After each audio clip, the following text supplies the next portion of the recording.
सरवार सहित क्षेत्र के गांव में फसलों की कटाई तेज होने के साथ साथ सरवार अनाज मंडी में सरसों, चना, गेहूं की आवक शुरू हो चुकी है।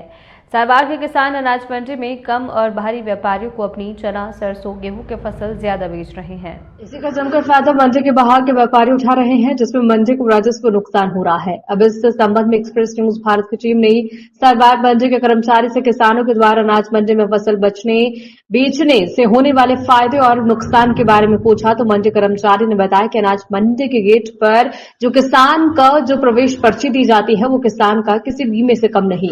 अगर किसान अनाज मंडी में अपना फसल बेचकर वापस घर लौटने के दौरान बीच रास्ते में किसान के साथ कुछ दुर्घटना हो जाती है तो ऐसे में मंडी प्रवेश पर्ची किसान के लिए बहुत उपयोगी साबित होती है। जब किसान महापंचायत जिलाध्यक्ष बालूराम भीचर से किसानों के द्वारा अनाज मंडी से बाहर अपनी फसल बेचने के बारे में पूछताछ की तो भीचर ने बताया कि किसान अगर अपनी फसल अनाज मंडी से बेचता है तो उसके लिए फायदे होते हैं। एक तो किसान की बेची हुई फसलों का जो पेमेंट होता है वो सुरक्षित हो जाता है। ज्यादा से ज्यादा किसान अपने फसल को लेकर मंडी पहुंचेंगे तो किसानों को मंडी की कई योजनाओं का लाभ मिल पाएगा, जैसे कि 5 रुपए में भोजन और किसानों के लिए विश्राम भवन, लॉटरी सिस्टम जैसे कई योजनाओं का लाभ भी मिल पाएगा। साथ ही किसान अनाज मंडी में फसल की बिक्री करेगा तो अनाज मंडी का बजट बढ़ेगा, जो किसानों के लिए हितकारी होगा।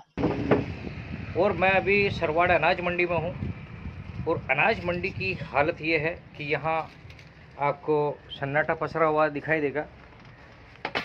आप देख सकते हो ये अनाज मंडी है और ये अनाज मंडी का प्रवेश द्वार है और यहाँ कुछ साधन खड़े हैं, लेकिन यहाँ मंडी में माल बहुत कम आ रहा है।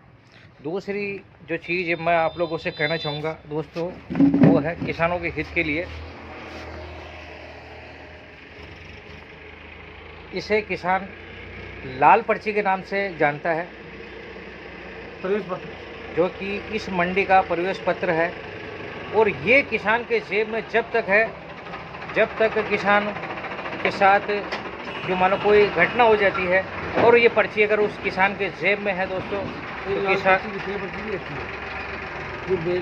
माल को क्रय विक्रय करते हैं, वो अलग पर्ची होती है, लाल पर्ची, ये विक्रय पर्ची होती है। ये विक्रय पर्ची है। इसके क्या क्या फ़ायदे हैं आप ये बताइए। विक्रय की पर्ची का फायदा यही है कि यहाँ पर किसी प्रकार की दुर्घटना हो जाती है तो मतलब मंडी समिति उसको क्लेम देती है। किसानों सुना होगा आपने, अधिकतर जो भी किसान आता है, मैंने बैठकर यही नोट किया है, कोई भी किसान आ रहा है तो ये जो प्रवेश जो पर्ची है, इस पर्ची को नहीं लेकर वो सीधा मंडी में जा रहा है। और मैंने आज बैठकर नोट किया है कि अनाज मंडी में मुश्किल से 10 वाहन आए हैं, तो वहीं जहां फैक्ट्री है, जहां ऑयल मिल फैक्ट्री है, उस फैक्ट्री पर किसान दबा कर माल लेकर जा रहे हैं। उसकी वजह ये है, एक तो यहाँ कर्मचारी भी सुनते नहीं, वो हम रोकते हैं साधन को हम रोकते हैं, भाई मंडी में बेचो माल आप, और सीधा दादागिरी करके हमारे ऊपर से और किसान वहाँ से सीधा वाहन को ले जाते हैं और वहाँ फैक्ट्रियों में किसी को माल को बेच देते हैं, किसी को भी। यहाँ क्या भाव चल रहा है, क्या क्या सुविधा किसानों के लिए? यहाँ किसानों के लिए सब सुविधा है सर, और मतलब तुलाई बोली से माल बिकता है यहाँ बोली से माल बिकता है। हाँ। और वहाँ सीधा डायरेक्ट काटा किया, डायरेक्ट माल तोल देते हैं।